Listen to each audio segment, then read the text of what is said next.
nous élevons ce nom qui a été souverainement élevé. Merci Seigneur. Tout genou doit confesser que Jésus-Christ est le Seigneur des Seigneurs. Béni soit ton nom, Seigneur. Ce matin, ton peuple te loue de tout cœur. Gloire à toi, Père, au nom de Jésus. Amen. Amen, amen. Alors, nous allons lire sans plus tarder dans 2 Chroniques chapitre 7, versets 13 et 14. Quand je fermerai le ciel et qu'il n'y aura point de pluie, quand j'ordonnerai aux sauterelles de consumer le pays, quand j'enverrai la peste parmi mon peuple, si mon peuple sur qui est invoqué mon nom s'humilie, prie et cherche ma face, et s'il se détourne de ses mauvaises voies, je l'exaucerai des cieux et je lui pardonnerai son péché et je guérirai son pays. Amen. Seigneur, merci pour ta parole ce matin. Merci. C'est maintenant un moment particulier. C'est toi maintenant qui vas nous parler. Nous t'avons offert des sacrifices de louange. Nous t'avons adoré. Maintenant, nous attendons que tu nous parles. Ouvre nos cœurs, que le Saint-Esprit fasse l'œuvre dans nos vies. Au nom de Jésus. Amen. Lorsque Salomon eut achevé la construction du temple, il fit la dédicace de ce lieu de rencontre entre Dieu et les enfants d'Israël.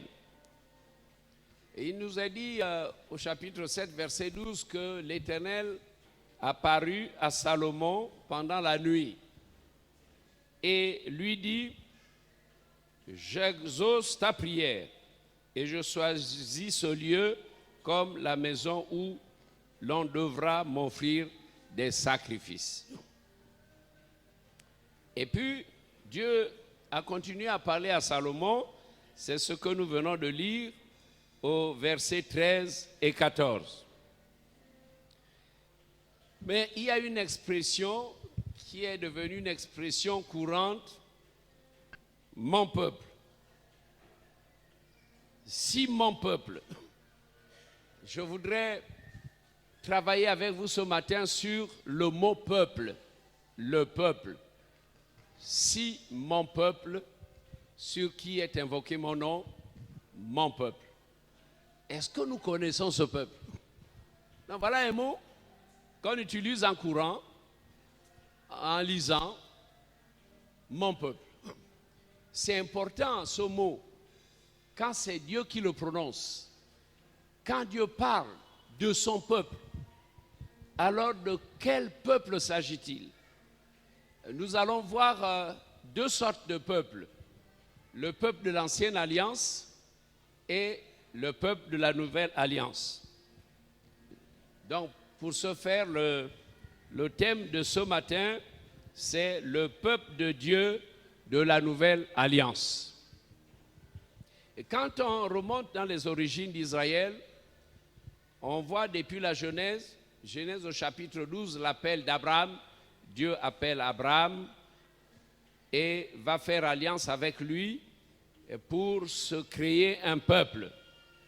Dieu lui dit: je ferai de toi une grande nation. Voilà, Dieu annonce. Donc Dieu avait l'intention de se créer un peuple, d'avoir un peuple à partir d'Abraham. Et donc Dieu lui dit: je ferai de toi une grande nation. Et Dieu peut tout, hein? Dieu peut tout. Vous voyez, à partir d'un homme, d'un seul homme, Dieu va créer toute une multitude. Nous voyons qu'après avoir libéré les Israélites de leur esclavage en Égypte, il fait alliance avec eux, qu'il fait d'eux le peuple qui lui appartient en propre parmi les nations de la terre, et lui recommande de lui être totalement consacré. Nous avons ça dans Exode 19, verset 3 à 6.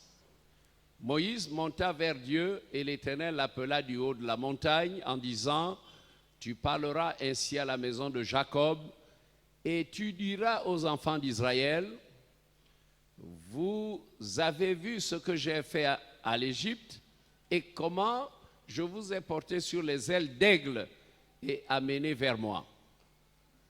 Maintenant, si vous écoutez ma voix et si vous gardez mon alliance, vous m'appartiendrez entre tous les peuples, car toute la terre est à moi. » Amen.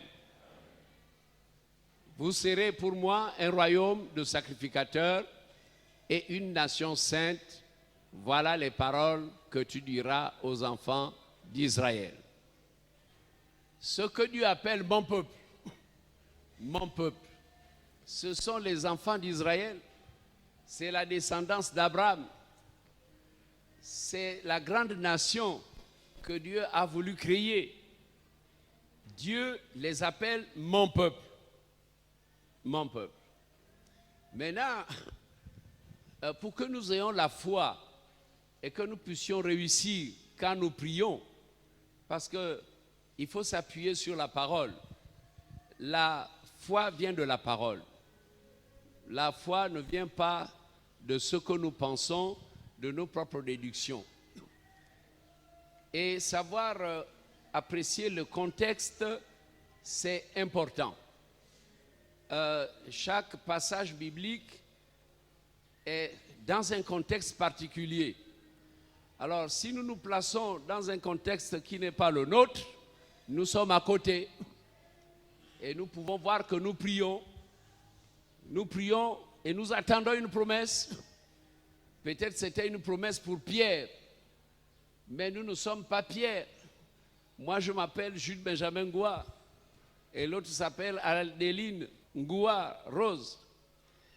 Ce n'est pas Pierre. Donc, nous devons retrouver le contexte qui est le nôtre et nous assurer que nous nous appuyons sur la parole. La foi vient de la parole.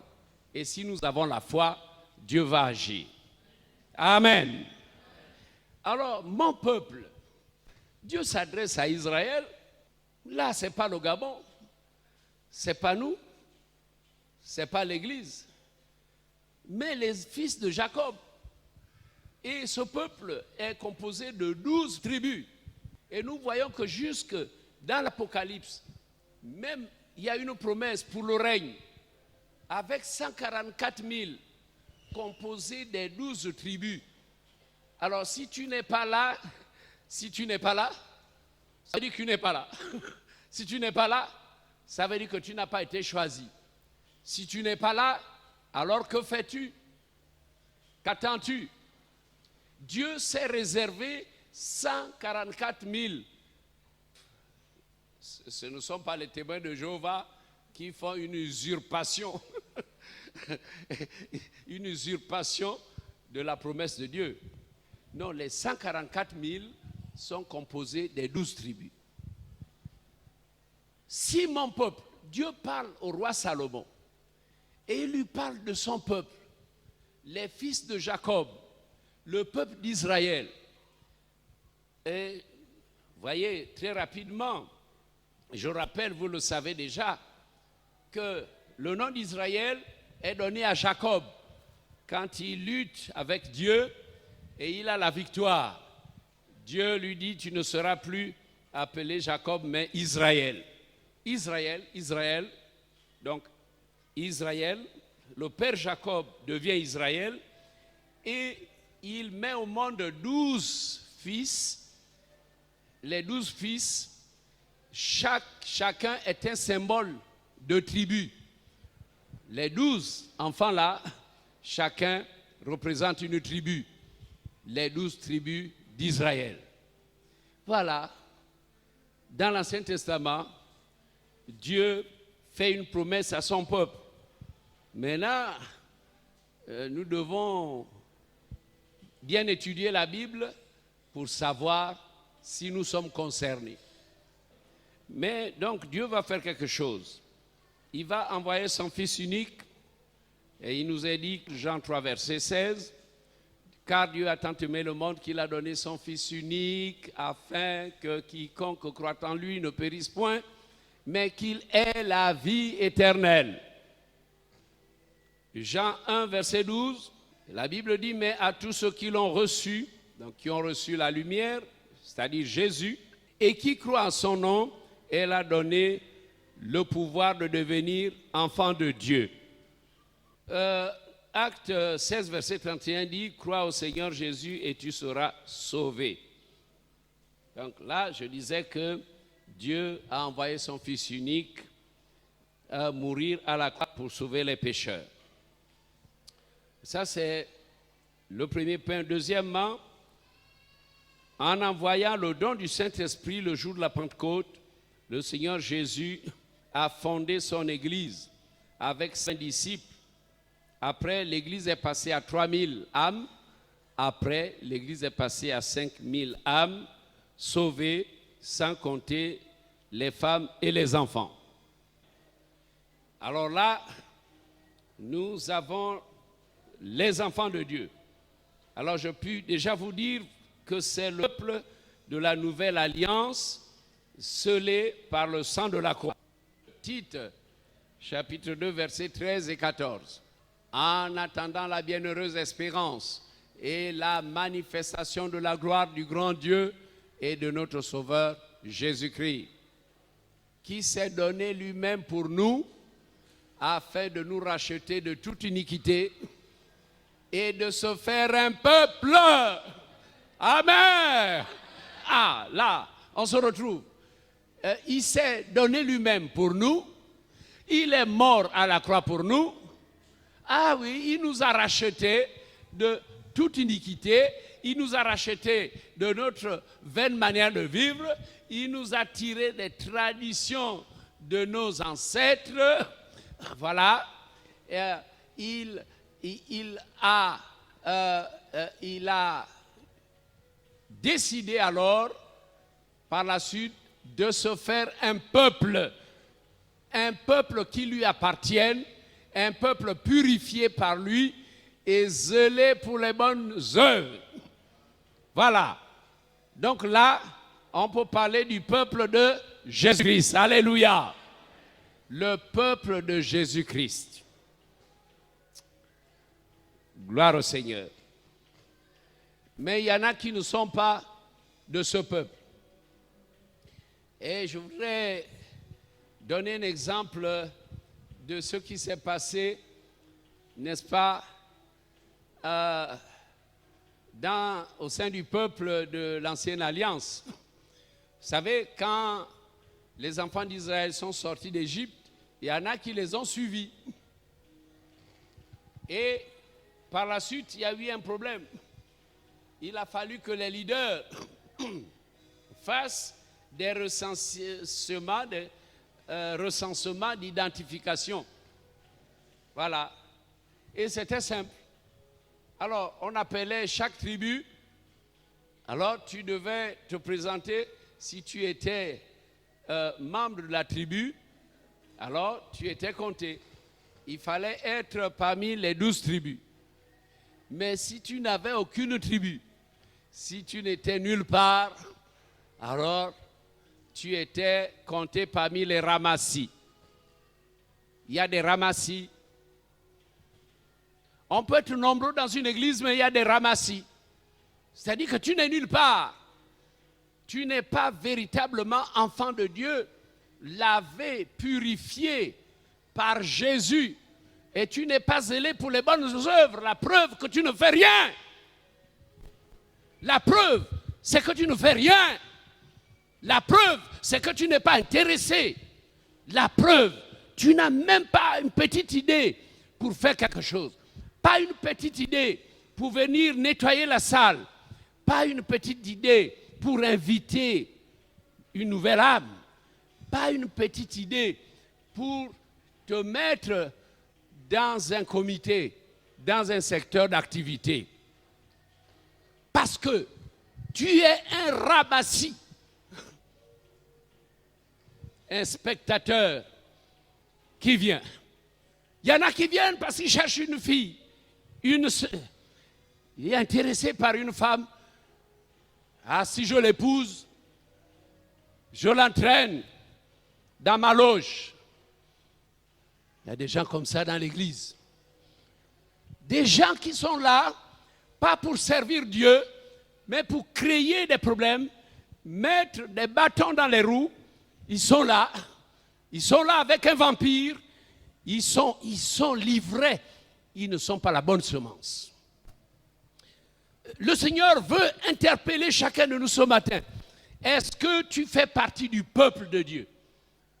Dieu veut avoir un peuple, mais un peuple qui croit en Jésus, un peuple purifié, lavé dans le sang de l'agneau, un peuple lavé, un peuple zélé pour les bonnes œuvres. Amen. Vous savez, on peut faire du bruit dans la prière. Les prophètes de Baal n'ont-ils pas fait beaucoup de bruit? Le roi Akab avait été convoqué, puisque c'est l'Éternel qui voulait cette rencontre. Et ce fut un grand défi pour le prophète Élie.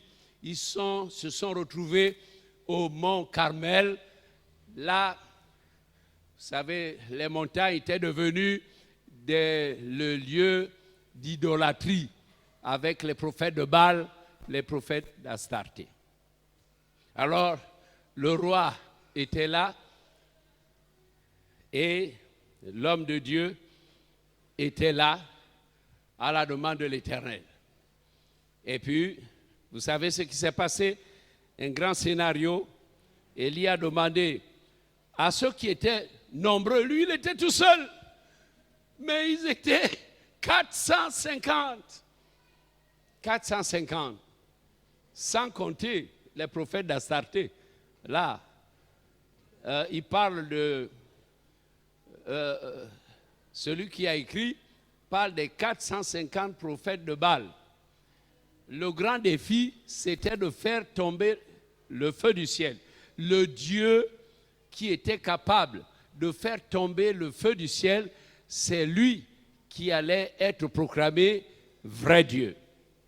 Donc le défi, c'était un défi contre les prophètes de Baal. Pourquoi? Parce que les prophètes de Baal, leur Dieu était le Dieu du feu. Donc les prophètes de Baal au premier plan, simplement parce que leur idéologie, leur croyance, c'était que Baal était le Dieu du feu. Et c'est pour cela, le prophète Élie leur dit, puisque Baal est le Dieu du feu, allez, invoquez-le.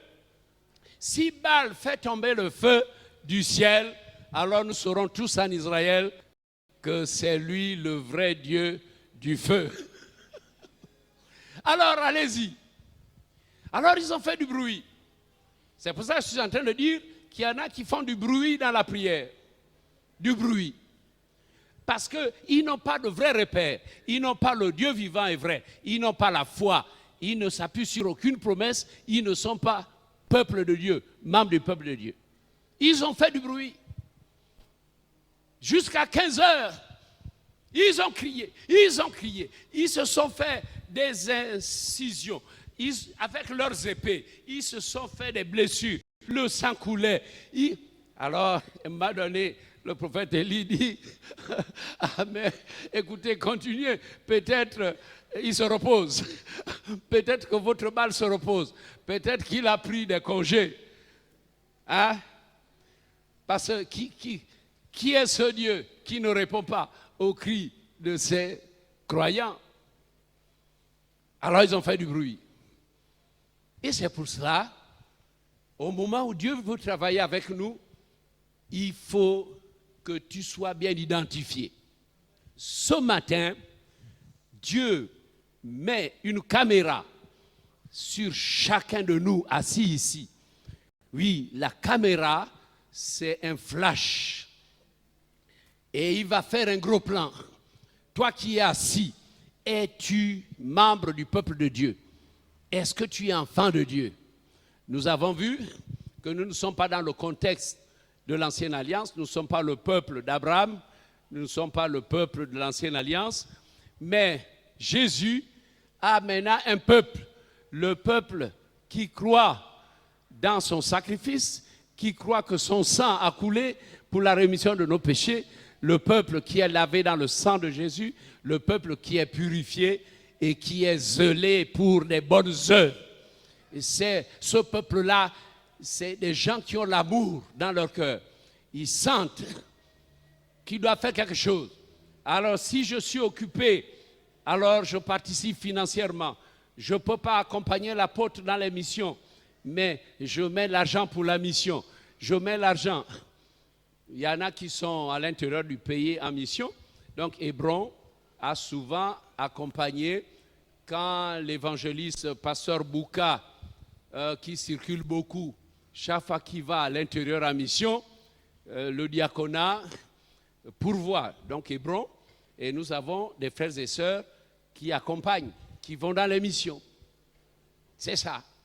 Il y a un amour pour l'œuvre de Dieu, parce qu'on a Christ dans sa vie. Et quand tu as Christ Jésus dans ta vie, tu ne peux pas être indifférent. Amen. Je crois que je me fais comprendre ce matin. La caméra de Dieu est sur ta tête. Et le Seigneur te demande, fais-tu partie de mon peuple? Est-ce que moi, là-haut, j'ai le droit de t'exaucer? Est-ce que ta prière me fait plaisir? Restons dans la composition de l'Église de Jésus-Christ. La composition de l'Église de Jésus-Christ.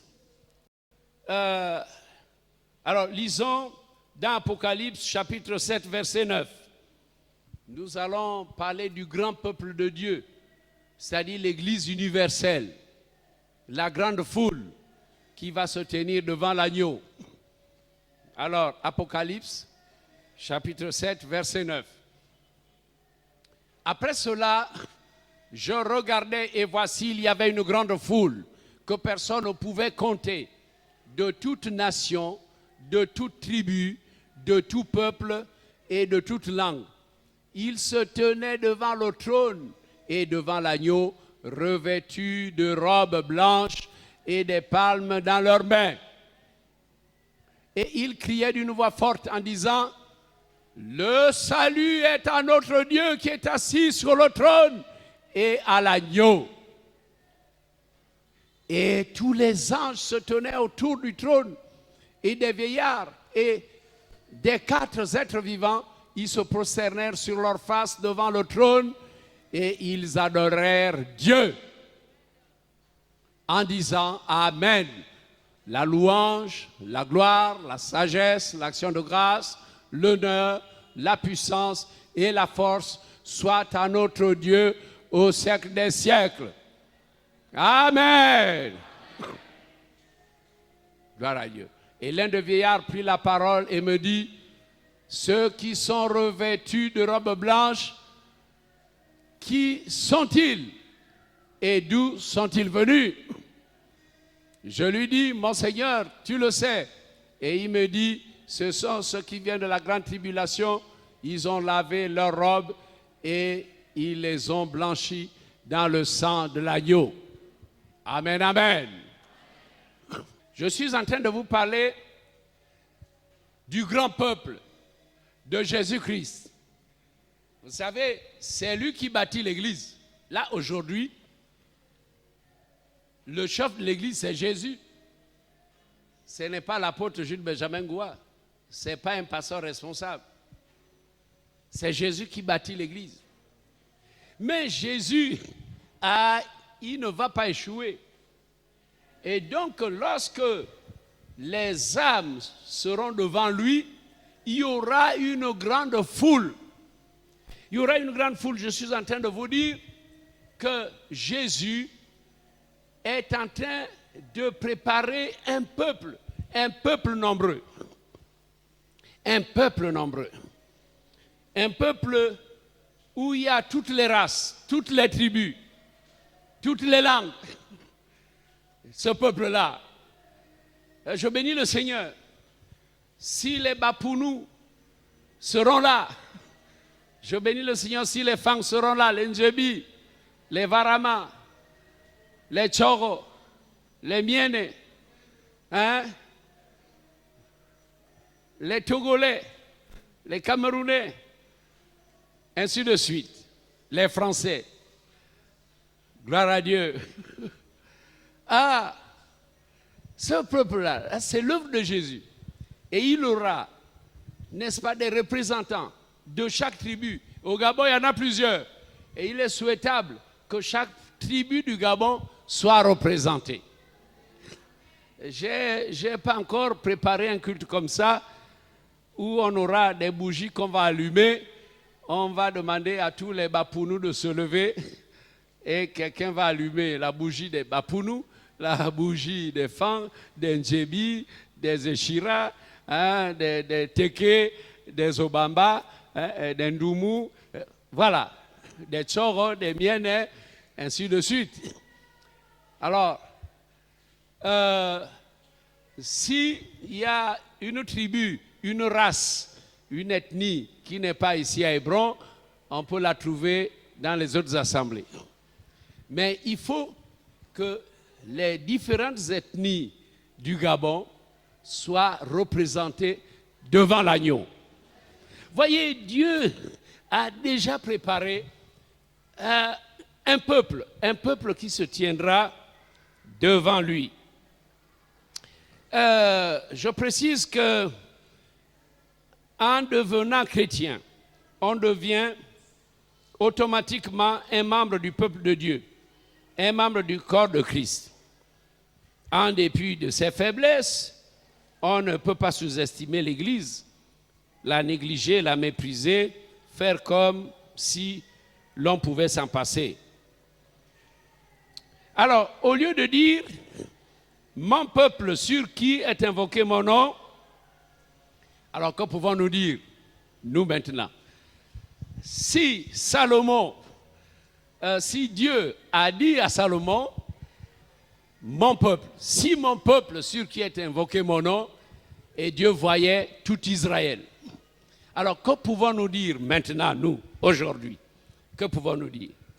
Alors, je crois que nous pouvons dire aujourd'hui, si mon Église, sur qui est invoqué mon nom, si mon Église, alléluia, l'Église, c'est le peuple de la nouvelle alliance, le peuple lavé dans le sang de l'agneau.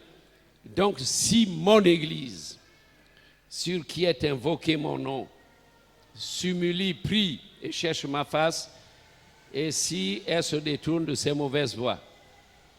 Maintenant, je reviens à la question posée. Déjà, es-tu membre de l'Église? Mais je voudrais poser la question simplement et précisément.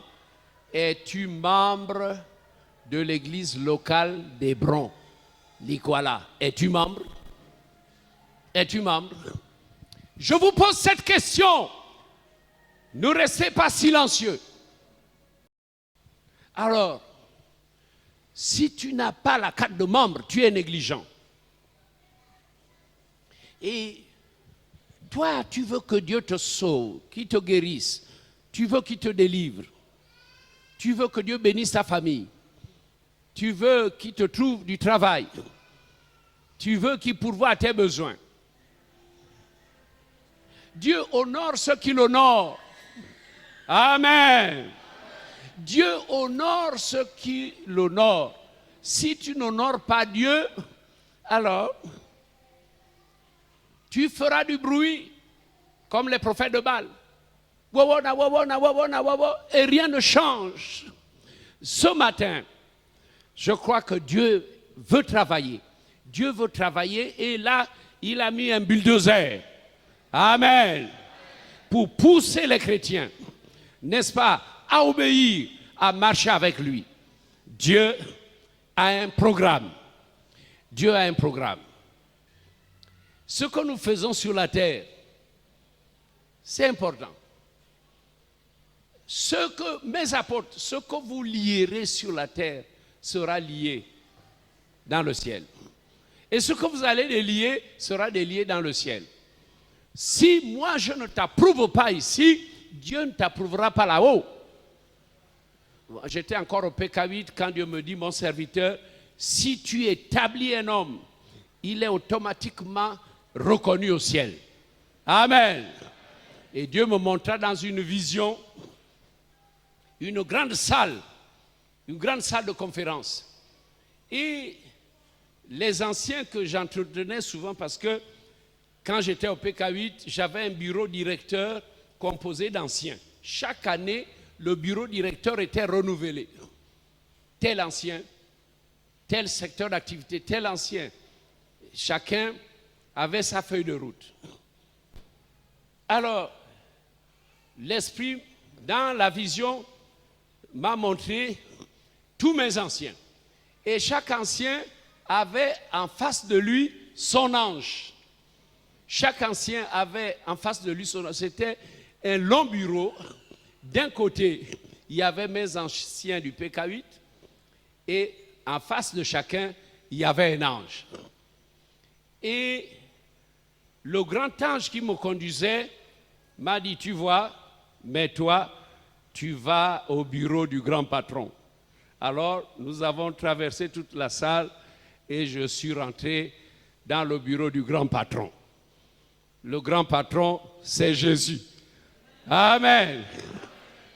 Voilà, c'est Dieu. Je suis rentré maintenant dans le bureau du grand patron et je me suis réveillé. Et donc, j'ai des consignes. Si tu établis, si j'impose les mains à quelqu'un, j'ai reçu du ciel, dans mon ministère d'apôtre, de président, l'autorité d'établir et de défaire. J'ai le pouvoir de prononcer des oracles. C'est ça.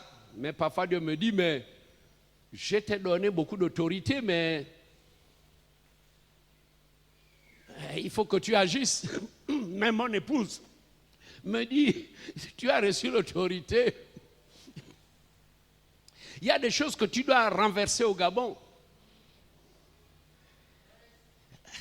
Bon, mais je suis un homme tellement prudent, c'est que j'aime quand il me dit fais ça. C'est comme ça que fonctionnait le prophète Élie. Ah, ferme le ciel. Puisque les prophètes de Baal croient que Baal, c'est le dieu de la pluie. Baal était à la fois le dieu du feu, d'où le grand défi lancé par Élie. Puisque vous dites que Baal est le dieu du feu, alors on verra le Dieu qui fera tomber le feu du ciel, ce sera lui le vrai Dieu. Et le prophète Élie a gagné, puisque c'est l'Éternel qui a prouvé qu'il est le vrai Dieu. Alléluia. Mais Dieu lui dit, Élie, puisqu'il croit que Baal est le dieu de la pluie, et quand il pleut, alors ça arrose les plantations, les champs, et leur adoration était une adoration matérialiste. Ah, merci Seigneur, il a plu, il a plu. Ah, merci Seigneur, nos plantations, ça a bien brûlé quand on mit le feu. C'est-à-dire, voilà les croyances, des croyances matérialistes. Alors, Dieu dit à Élie, puisqu'il croit que Baal est le dieu de la pluie, prie et ferme le ciel pendant 3 ans et demi. Et je vous explique pourquoi Élie a prié pour que le ciel soit fermé. Et le ciel fut fermé pendant 3 ans et demi. Conséquence, il y eut une grande sécheresse. Alors, quand je lis ça, je dis, ah Seigneur, pour ne pas me tromper, je veux que toi tu me dises, fais ça, alors je cours. Qu'est-ce que je peux fermer au Gabon? Dis-le-moi. Qu'est-ce que je peux ouvrir au Gabon? Qu'est-ce que je peux renverser au Gabon? Alors, donc ceux qui savent disent, mais Papa Jude, mais tu as l'autorité? Tu as l'autorité de défaire, de renverser?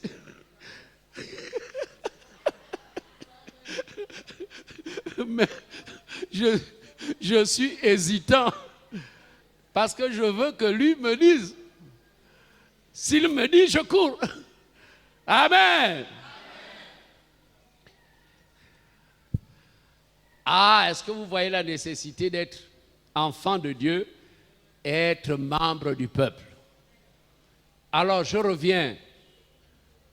Je crois que tous ceux qui sont là, frères, chers amis, vous les messieurs, vous les femmes, les jeunes, si tu n'as pas ta carte de membre, écoutez, il y a un culte où on vous demandera d'amener la carte de membre et de lever votre carte.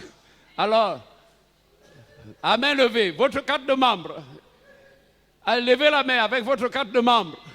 Amen. Gloire à Dieu. Alors donc, je vous prépare. Je vous laisse le temps d'aller au secrétariat, demander votre carte de membre. Vous demanderez la carte de membre si vous êtes baptisé. Si vous n'êtes pas baptisé d'eau, vous n'avez pas de carte de membre. Parce qu'on devient membre de l'Église par le baptême d'eau. On devient membre de l'Église par le baptême d'eau.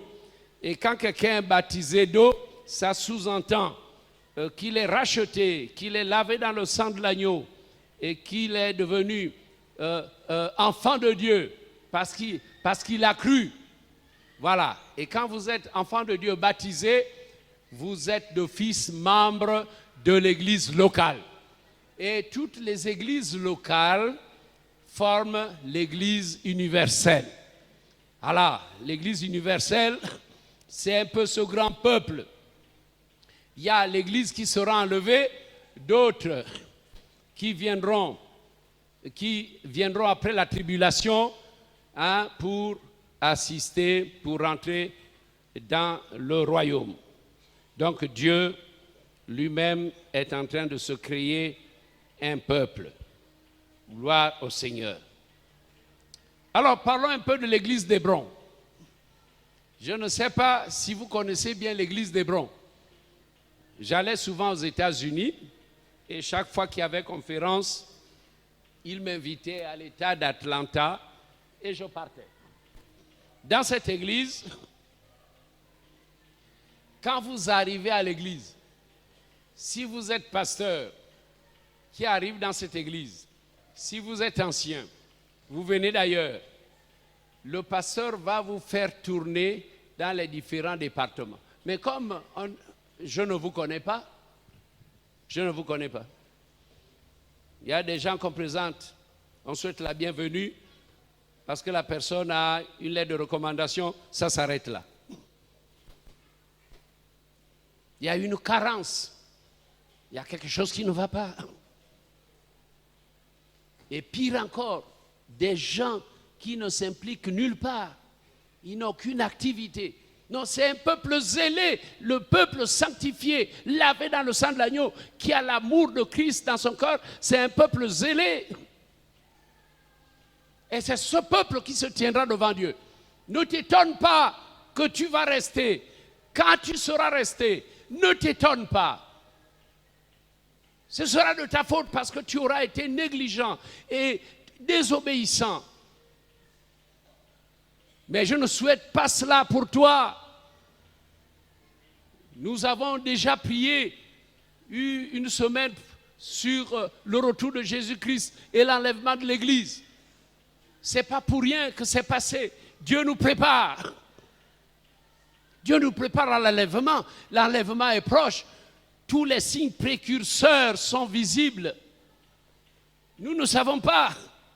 Ce ne sera pas encore la fin du monde. Mais il y aura des fléaux apocalyptiques. Une fois que nous serons là-bas, et ce livre scellé de 7 sceaux, quand l'agneau va rompre chaque sceau rompu, brisé, sera comme un bouton d'armement nucléaire. Et donc, la destinée du monde sera pilotée depuis le ciel. Nous serons là, l'Église de Jésus-Christ. Nous serons là à côté des 24 vieillards. Et quand l'agneau de Dieu, le Seigneur Jésus, on lui donnera le livre scellé pour qu'il rompe les 7 sceaux. Chaque sceau rompu sera comme un bouton d'armement nucléaire. Quand il casse, brise un sceau, des choses vont se déverser sur la terre. Et il y aura donc les fléaux apocalyptiques qui vont marquer la grande tribulation. L'Église est enlevée avant pour qu'elle ne souffre pas des fléaux de la grande tribulation. L'Église aura été épargnée. Alors si tu veux rester, continue. Que celui qui est souillé continue à se souiller. Hein? Que celui qui se sanctifie continue à se sanctifier. Tu n'es pas sourd. Nous ne sommes pas sourds. Le Seigneur prépare son peuple. Amen. Alors, l'église d'Hébron. L'église d'Hébron, écoutez-moi bien. L'église d'Hébron est composée des petits-enfants de l'école du dimanche qui aiment le Seigneur et qui sont bien encadrés par leur mono. Mono, ça veut dire moniteur ou monitrice. L'église d'Hébron est composée des petits-enfants. Et il y en a qui encadrent les petits-enfants. Et dans les objectifs de cette année, dans le programme de cette année, selon le thème de l'année, nous voulons la croissance. La croissance des écoles du dimanche. Il y en a qui ont des écoles de samedi. Nous voulons la croissance de ce petit monde-là. Et c'est pour cela, je pense, que ces enfants, bien encadrés, quand ils arrivent à 14 ans, 15 ans, allez, ils passent à la jeunesse. Quand ils arrivent à 14 ans, 15 ans, dès qu'on les baptise, ils passent à la jeunesse. L'église d'Hébron est composée d'une jeunesse qui attend le réveil et qui croit que bientôt il y aura beaucoup de serviteurs et de servantes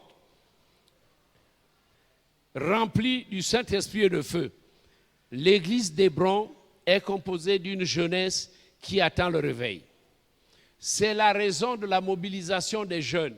Ils ont des nuits de prière, ils ont, n'est-ce pas, dans la structure de l'estuaire, ils ont des nuits de prière. Et vendredi passé, ils ont fait une nuit à Péniel PK8. Péniel PK8. Et si vous êtes responsable de la jeunesse ici, il faut suivre les programmes. Dans l'œuvre de Dieu, on est sérieux. Il faut peser lourd. On est un ministre, ce n'est pas n'importe qui. Je vous parle parce qu'il faut qu'on avance. Amen. Il faut qu'on avance. Cette jeunesse, Dieu apprécie la jeunesse. Dieu a le regard sur la jeunesse. Cette jeunesse, n'est-ce pas, attend le réveil, le nouveau réveil, le grand réveil qui arrive. Oui, alors la jeunesse croit qu'il y aura un grand réveil et que dans ce réveil, Dieu suscitera beaucoup de serviteurs et de servantes remplis du Saint-Esprit et de feu. Alléluia! Gloire à Dieu. Je crois que mercredi prochain, je vais inviter tous les managers conseillers parce que maintenant nous allons étudier les cas de figure, les cas spéciaux. C'est ça. Quelqu'un qui est manager ou ancien ou DP doit être capable de résoudre les cas. Il y a eu beaucoup de pourriture à la Pentecôte gabonaise. Des mariages qui se sont cassés, des conseils qui n'ont pas abouti. Et pour la plupart des cas, c'est quand c'est trop tard qu'on vient voir le pasteur. Quand c'est trop tard. Ah! Mais lorsqu'on collabore, dès que tu es au courant de quelque chose, tu informes le pasteur Tu lui dis ce que tu es en train de faire et le pasteur peut te dire, bon, viens avec cette âme. Mais tu ne t'enfermes pas parce que quand tu échoues, ton conseil n'a pas abouti, tu as échoué. Tu as échoué. Et le pasteur apprend que le dossier est au tribunal. Mais il n'a pas été informé. Simplement parce que chacun fait son affaire. Ce n'est pas ton affaire. C'est l'œuvre de Dieu. Amen. Amen. Comment peut-on être un assistant qui ne dit rien? Un assistant qui ne dit rien. Vous savez, si vous me dites ce que vous faites, je ne vais pas vous contrer. Je vais prier pour vous. Parce que je suis solidaire avec mes collaborateurs. Donc vous n'avez pas peur. Alors si tu es cachotier, tu fais des choses. D'abord tu échoues. Tu es un mauvais serviteur. Ah, c'est des gens comme ça. Quand c'est comme ça, alors tu le vires ailleurs. Si on ne peut pas cheminer ensemble, je te vire ailleurs. N'est-ce pas? Amen, amen. Vous êtes d'accord avec moi, non? Maintenant, ces jeunes, quand ils prêchent, ils ne doivent plus pointer sur nous. Nous, on a fait l'épreuve. Non, moi, quand je voyage dans le monde, on dit, ah, papa est là. Ah, il n'a plus rien à prouver. Papa Jules n'a plus rien à prouver. Il a fait l'épreuve à son temps. Dans sa jeunesse et dans son ministère, il a fait l'épreuve. C'est maintenant à nous les jeunes, nous jeunes pasteurs, de faire l'épreuve. Donc les jeunes pasteurs doivent chercher leur réveil. Parce que moi j'ai eu mon réveil. Amen. J'ai eu mon réveil en 1980. Et ce réveil, Dieu m'a utilisé à Peniel, la deuxième église pentecôtiste. Après l'Ikwala, Dieu m'a utilisé à Peniel avec le réveil dont j'étais l'un des agents. Parce qu'il y avait le Full Gospel que je présidais qui a eu le réveil et puis Bethany. 2 agents du réveil des années 80. Donc, j'ai déjà fait mes preuves. Maintenant, je vous regarde. Amen. Je les regarde. Hein? Je vous informe que je les regarde. Hein? Amen. Oui. Pasteur Sagère, vous venez d'arriver. Donc, je suis en train de donner une information utile. Je vous regarde. Amen. Vous êtes jeune, vous êtes fort, vous pouvez gêner et prier, chercher la puissance. Alors cherchez la puissance, manifestez la puissance. Amen. Quoi, vous attendez que ce soit papa qui vienne encore avec la démonstration de puissance? Là où Dieu me dit repose-toi, tu as prêché, mais repose-toi. Hein? Le professeur Vemengom vient me voir à la maison, il dit, apôtre, je suis venu te conseiller, hein? Il faut que tu te reposes. D'accord, les médecins, ils viennent me voir à la maison. Ok, donc je veux bien, le corps est toujours jeune. Hein? Le corps là, il est toujours jeune. C'est le corps qui se fatigue. Hein? Mais je veux bien. Mais je dois aussi gérer. Amen, amen. Dans l'église d'Hébron,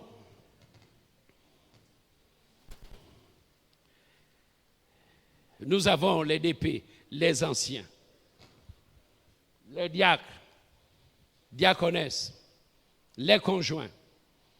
Dans l'église d'Hébron, nous avons, n'est-ce pas, des ressources humaines de qualité. Nous avons des hommes et des femmes. Gloire à Dieu. L'église d'Hébron a des hommes et des femmes.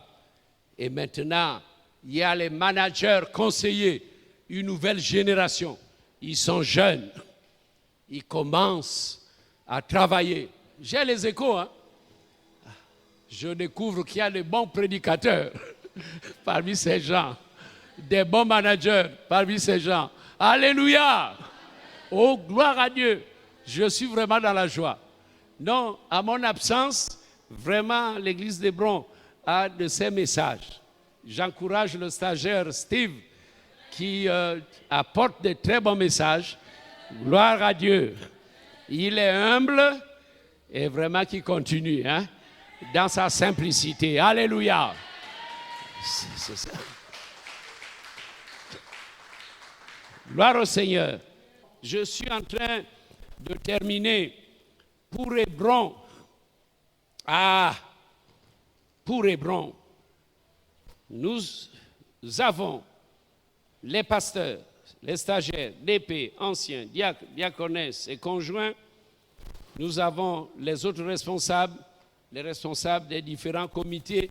Gloire à Dieu pour toute cette équipe. Gloire à Dieu pour ses ressources humaines.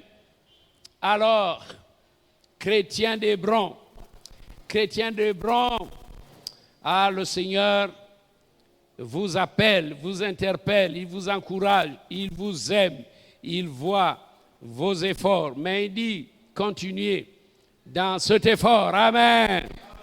Alors, les enfants, la jeunesse, les adultes, les personnes âgées, chrétiens d'Hébron, c'est le temps d'élever le nom de Jésus-Christ dans notre nation. Amen. C'est le temps d'élever le nom de Jésus-Christ dans notre nation. Pourquoi? Car il n'y a de salut en aucun autre. Nous devons élever le nom de Jésus. Que l'église d'Hébron proclame la bonne nouvelle partout dans le pays, guérissant les malades et délivrant tous ceux qui sont sous l'empire du diable. Oui, avec le réveil que nous attendons, oui, l'église d'Hébron s'envolera avec l'évangile, comme l'évangéliste Philippe, et proclamera la bonne nouvelle partout dans le pays, en guérissant les malades et en délivrant tous ceux qui sont encore sous l'empire du diable. Ah, église d'Hébron, mes frères et sœurs, nous voulons voir Jésus élevé dans cette nation. Oh, peuple d'Hébron, alors peuple de Jésus-Christ. Peuple de Jésus-Christ, nous connaissons notre contexte. Nous pouvons prier parce que nous sommes enfants de Dieu et nous pouvons nous adresser à notre Père. Ah oui, là nous ne sommes pas dans le contexte du peuple d'Abraham, Ancien Testament, où il y avait 12 tribus. Non, nous sommes dans un autre contexte, le contexte de la nouvelle alliance. Alliance par le sang de l'agneau. Nous sommes lavés dans le sang de l'agneau. Et quand nous prions, oui, nos voix parviennent au trône de la grâce. Lui, le ciel aime entendre la voix des rachetés. Quand on se réunit ici en prière, Dieu est content. Comme disait David, Éternel, fais luire ta face à ton serviteur. Que Dieu fasse luire sa face à l'église d'Hébron. Que le peuple d'Hébron élève le nom de Jésus. Que Jésus soit élevé. Amen. Nous allons nous lever et que le groupe louange nous amène à le cantique qui dit que Jésus soit élevé. Nous voulons voir Jésus élevé. Nous allons le chanter. Nous voulons voir Jésus élevé.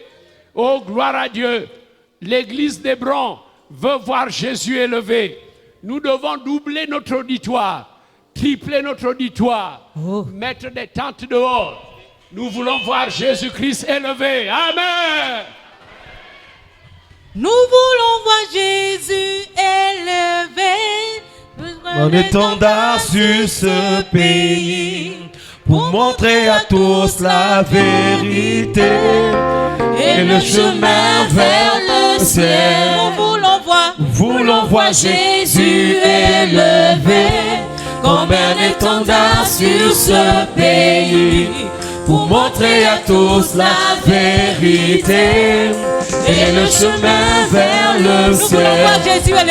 Nous voulons voir Jésus élevé comme un étendard sur ce pays pour montrer à tous la vérité et le chemin vers le ciel. Nous voulons voir, Nous voulons voir, nous voulons voir, nous voulons voir Jésus élevé. nous voulons voir, Nous voulons voir, nous voulons voir Jésus élevé. Encore, nous voulons voir Jésus élevé, comme un étendard sur ce pays, pour montrer à tous la vérité et le chemin vers le ciel. Nous voulons voir Jésus élevé, comme un étendard sur ce pays, pour montrer à tous la vérité et le chemin vers le ciel. nous voulons voir, Nous voulons voir, nous voulons voir, nous voulons voir Jésus élevé. Nous voulons voir, nous voulons voir, nous voulons voir Jésus élevé. Alléluia. Amen. Dieu de gloire, Seigneur, nous te bénissons parce que tu es au milieu de nous et ta présence, Seigneur, nous la ressentons. Ta parole se fait entendre et elle encourage l'église que nous sommes davantage à te chercher parce que ta bonne main est prête à envoyer le réveil, à accomplir tes desseins au milieu de nous. Nous te bénissons pour ton serviteur, oh Dieu, que tu envoies ce matin pour galvaniser ton peuple dans la direction voulue par toi. Seigneur, merci, parce que les prémices sont là, les prémices pour bénir ton Église, pour bénir la nation gabonaise et faire propager ton réveil. Seigneur, nous prosternons devant toi, le Saint, le grand Dieu de l'univers qui est à nos côtés et qui nous rassure, qui nous dit, peuple d'Hébron, lève-toi et marche, car je suis avec toi. Seigneur, à toi toute la gloire. Merci pour ton Esprit Saint qui est là et qui nous encourage. Et nous croyons que, Seigneur, avec toi, nous ferons des exploits. Le Gabon ne sera plus comme il est. Des grandes choses se feront parce que Dieu est avec nous. Seigneur, sois élevé, sois exalté. À toi la gloire. Au nom de Jésus. Amen.